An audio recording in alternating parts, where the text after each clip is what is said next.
تو اتحادی جماعتوں پر مشتمل یہ جو حکومت کا ایک پورا سیٹ اپ ہے، اس میں کسی ایک فرد کا یا فرد واحد کا فیصلہ نہیں ہوگا، اس میں تمام جتنی بھی شخصیات ہیں ان سب کو آن بورڈ لے کر فیصلہ کیا جائے گا، اور پھر بعد میں جو فیصلہ جس کے اوپر سب کی مشاورت سے متفق ہوں گے سب، وہی فیصلہ جو ہے اس کے مطابق کسی بھی شخصیت کو آرمی چیف لگا دیا جائے گا۔ اب یہاں پر پرابلم یہ ہے کہ عمران خان صاحب جو ہیں ان کا لانگ مارچ تو ٹھس ہو چکا ہے اور حالات ان کے ہاتھ سے نکل چکے ہیں۔ عمران خان صاحب نے بہت بڑی غلطی یہ کی کہ وہ جن کو بیوقوف بنا رہے تھے، وہ جن کو بیوقوف سمجھ کر بیٹھ گئے تھے، اور وہ سمجھتے تھے کہ شاید یہ بہت بڑے بیوقوف ہیں اور میں بہت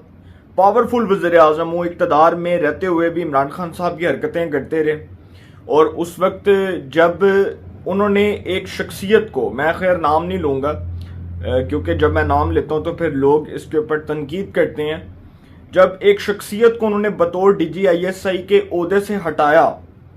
تو عمران خان صاحب نے جب اس وقت یہ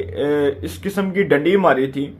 تو اس وقت یہ بات پتہ چلی کہ وہ جو شخصیت تھی وہ عمران خان صاحب کے سامنے بشرا بی بی کی کرپشن رکھ چکے تھے، اس میں وہ ملک ریاض صاحب کی کرپشن رکھ چکے تھے، اور وہ آئی ایس آئی کا جو ادارہ ہے، یہ پاکستان میں کوئی بہت چھوٹا ادارہ نہیں ہے، یہ فوج کے ماتحت ہے، تو اسی ادارے نے یہ فیصلہ کیا کہ یہ اس حوالے سے تحقیقات کروائے گا، تو عمران خان صاحب نے اس شخصیت کو ہٹا کر اپنی مرضی کے شخص کو آئی ایس آئی کے چیف کے طور پر اپوائنٹ کر دیا۔ اب عمران خان صاحب جو ہے نا، وہ جو فوج کو آنکھیں دکھاتے ہیں، نیچا دکھاتے ہیں، یہ آج سے نہیں دکھا رہی، یہ اقتدار میں رہتے ہوئے بھی حرکتیں کرتے رہے ہیں۔ میں نے آپ کو بہت دفعہ 20,000 میرا خیال ہے، پتہ نہیں شاید اس سے زیادہ دفعہ یہ بات کر دی ہوگی کہ جب نئے ڈی جی آئی ایس آئی کی اپوائنٹمنٹ کا فیصلہ ہونا تھا، پچھلے سال کی بات کر رہا ہوں، تو اس وقت بھی عمران خان صاحب نے یہ رولا ڈالا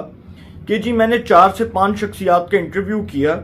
اور ان 4 سے 5 شخصیات کا انٹرویو کرنے کے بعد مجھے تین جو شخصیات ہیں وہ بہت سٹرانگ لگیں، بڑی طاقتور شخصیات لگیں، تو میں نے فیصلہ کیا کہ جی میں اس شخصیت کو جو ہے وہ نیا D G I S I appoint کروں گا، جبکہ فوج کا یہ فیصلہ تھا، پاکستان کی ملٹری اسٹیبلشمنٹ کا یہ فیصلہ تھا کہ نئے ڈی جی آئی ایس آئی کے طور پر ندیم انجم کے نام پر رضامندی ظاہر کر دی گئی ہے، اور انہی کو بطور D G I S I appoint کیا جائے گا۔ یہ عمران خان صاحب کا ثوابدیدی اختیار نہیں ہے کہ وہ آرمی کے معاملات میں مداخلت کریں، آرمی کا یہ رائٹ ہے کہ وہ کسی کو بھی بطور ڈی جی آئی ایس آئی کے، بطور کور کمانڈ کے، بطور لیفٹیننٹ جنرل کے، اس میں بہت سے عہدے ہیں، کسی کو بھی اپوائنٹ کر سکتی ہے۔ یہ آرمی چیف کا ثوابدیدی اختیار ہے، وہ جس شخص کا نام دیں گے اس شخص کے نام پر رضامندی ہوگی اور اس کے بعد اس کو اپوائنٹ کر دیا جائے گا۔ لیکن عمران خان صاحب یہ حرکتیں کرتے رہے، اور اقتدار سے نکلنے کے بعد بھی انہوں نے یہ کیا، انہوں نے یہ سوچا کہ شاید پاکستان کی ملٹری اسٹیبلشمنٹ جو ہے وہ منہ میں چوسنی ڈال کے بیٹھی ہے، اور میں بہت طاقتور ہوں، بڑا پاورفل ہوں، میں بے شک اقتدار سے نکلا لیکن آج بھی میرا فیصلہ جو ہے اس کو تسلیم کیا جائے گا، آج بھی میرے فیصلے کے اوپر منوان عمل کیا جائے گا۔ تو انہوں نے پھر پاکستان کی ملٹری اسٹیبلشمنٹ کو نیچا دکھایا، آنکھیں دکھائیں دوبارہ، مطلب اس لیے کہ بھائی اگر میں اقتدار میں نہیں تو پھر کوئی اقتدار میں نہیں، میں آرمی چیف کا فیصلہ نہیں کر سکتا، اگر میں آرمی چیف کی اپوائنٹمنٹ کا فیصلہ نہیں کر سکتا تو شہباز شریف بھی نہیں کر سکتے۔ اب یہ وزیر اعظم کا ثوابدیدی اختیار ہے کہ وہ کس شخص کو آرمی چیف بناتے ہیں۔ لیکن اس حوالے سے یہ جو خبریں آ رہی ہیں، ابھی تو میں اس شخصیت کا نام نہیں لوں گا کہ وہ آرمی چیف کون سی شخصیت کو اپوائنٹ کریں گے وزیر اعظم صاحب، کیونکہ وزارت دفاع نے جو سمری بھیجی ہے اس میں 3 سے 4 نام فائنلائز ہو چکے ہیں، اور ان 3 سے 4 ناموں میں سے کسی ایک نام کو آرمی چیف کے طور پر اپوائنٹ کر دیا جائے گا۔ لیکن میں یہ بتا دوں کہ جو بھی شخصیت آرمی چیف کے عہدے پر تعینات ہوگی وہ عمران خان صاحب کے لیے درد سر ہوگی۔ یہ بات تو میں آپ کو بڑے وثوق سے اور بڑے اعتماد سے کہہ رہا ہوں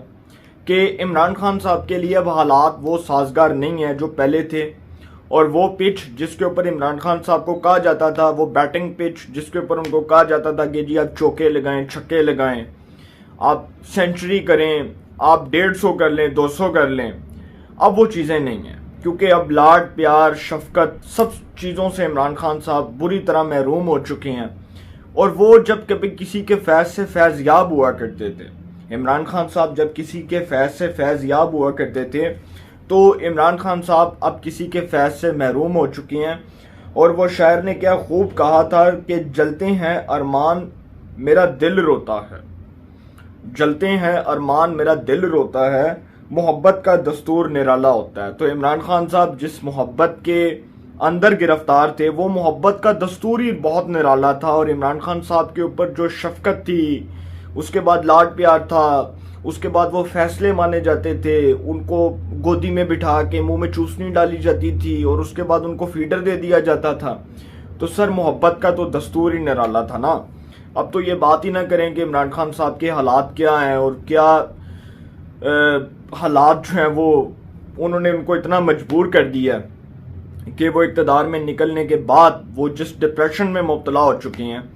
وہ سمجھتے ہیں کہ اگر میں نہیں ہوں تو پاکستان نہیں چلے گا. سر یہ جس دن ڈنڈا چل گیا اس دن سارا کچھ چل جائے گا.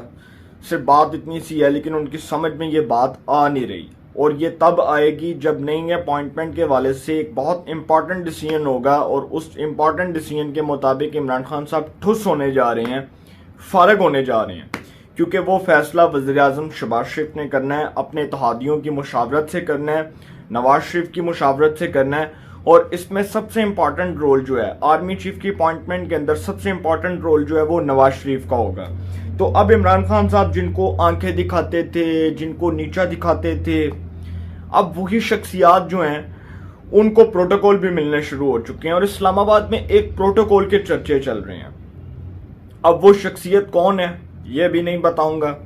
اس لیے نہیں بتاؤں گا کیونکہ اشارتاً میں پہلے بات کر چکا ہوں. اور وہی شخصیت جس کو عمران خان صاحب کبھی آنکھیں دکھایا کرتے تھے، اب اس کو پروٹوکول بھی مل رہا ہے. اب وی آئی پی گاڑیاں بھی ان کے ساتھ ساتھ ہیں. تو سر اشارتاً باتیں سمجھ آ جاتی ہیں. اور آپ مجھ سے زیادہ سمجھدار ہیں، میرے جو ویورز ہیں، دیکھنے والے، سننے والے، وہ بھی آپ سوچ رہے ہوں گے کہ میں کس کانٹیکسٹ میں بات کر رہا ہوں. میں جو بات کر رہا ہوں اشارتاً بات کر رہا ہوں. اور اسی لیے کیونکہ عمران خان صاحب جو ہیں ان کے والد سے اگر کوئی خبر دینی ہے تو وہ اشارتاً ہی دینی ہے. وہ کہتے ہیں نا، شاعر کہتا ہے کہ جلتے ہیں ارمان میرا دل روتا ہے، جلتے ہیں ارمان میرا دل روتا ہے، محبت کا دستور نرالا ہوتا ہے. تو سر سسٹم نے اب عمران خان صاحب سے منہ پھیر لیا،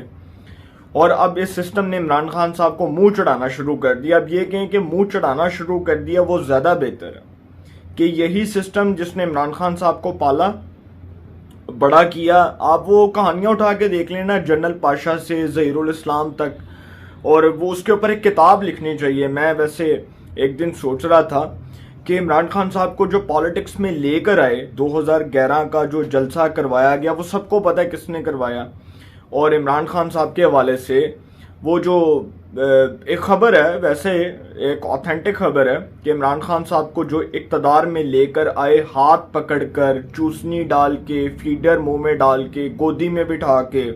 اور پھر عمران خان صاحب کی دیکھ بھال کی، ان کے نخرے اٹھائے، ان کی باتیں سنی، ان کے مطالبات تسلیم کیے، ان کو ایک ایسا وزیر اعظم بنایا جو پاکستان کی تاریخ کا طاقتور وزیر اعظم بنا 176 ووٹ لینے کے بعد. آپ ویسے حیران ہوں گے کہ اتنے طاقتور وزیر اعظم پاکستان کی تاریخ میں ویسے کبھی بھی نہیں دیکھے. نہ تو شوکت عزیز کو دیکھا، نہ اتنا طاقتور نواز شریف کو دیکھا، نہ اتنا طاقتور میر ظفر اللہ خان جمالی مرحوم کو دیکھا. تو اس طرح کے وزرائے اعظم پاکستان کی تاریخ میں آئے. محترمہ شہید بینظیر بھٹو صاحبہ، ان کو بھی اتنا طاقتور نہیں دیکھا. لیکن عمران خان صاحب کے پاس تو وہ تمام اپرچونٹیز تھیں، تمام ان کے پاس جو ہے وہ اختیارات تھے، اور اس کے باوجود وہ حکومت کرنے میں ناکام ہوئے اور نالائق ترین ثابت ہوئے. پاکستان کی تاریخ کے نالائق ترین وزیر اعظم کے طور پر عمران خان صاحب کو ان کا جو نام ہے وہ پاکستان کے سنہری حروف میں لکھنا چاہیے کہ پاکستان کے ایک نالائق ترین، کرپٹ ترین، چور ترین وزیر اعظم کے طور پر عمران خان صاحب کا جو نام ہے وہ پاکستان کی کتابوں کے اندر، جرنلزم کی کتابوں کے اندر، جنرل نالج کی کتابوں کے اندر لکھنا چاہیے. اور پھر سسٹم نے جب عمران خان صاحب سے منہ پھیرا تو پھر عمران خان صاحب کو سمجھ آ گئی کہ پاجی ہون میری جڑی کہانی ہے نا وہ مک گئی ہے مختاریہ. پھر عمران خان صاحب نے کہا کہ کہانی مک گئی ہے مختاریہ داسدہ نہیں پیا. پھر عمران خان صاحب فارغ ہو گئے، اور اس کی وجہ یہ ہے کہ اقتدار سے نکلے وزارت عظمیٰ کی کرسی گئی، وزارت عظمیٰ کی کرسی گئی پارٹی فارغ، پارٹی گئی بزدار فارغ، بزدار گیا پنجاب حکومت فارغ، پنجاب حکومت گئی، اس کے بعد عمران خان صاحب کا بیڑا پار، مطلب بچا ہی کچھ نہیں۔ پھر پرویز الہی وزیر اعلیٰ بن گئے، بلیک میلنگ، آپ اندازہ لگائیں وہ شخص جس کو ڈاکو کہا کرتے تھے، وہ شخص جس کو کہتے تھے کہ یہ پنجاب کا سب سے بڑا ڈاکو ہے، اس شخص کو پنجاب کا وزیر اعلیٰ بنوایا،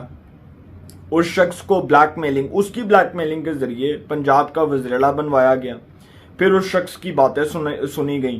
پھر جس کو کہا کرتے تھے کہ جی ہماری پارٹی کے اندر سے کوئی وزیر اعلیٰ بنے گا، سر وہ 10 سیٹوں والے کو آپ نے وزیر اعلیٰ بنایا، مطلب آپ کا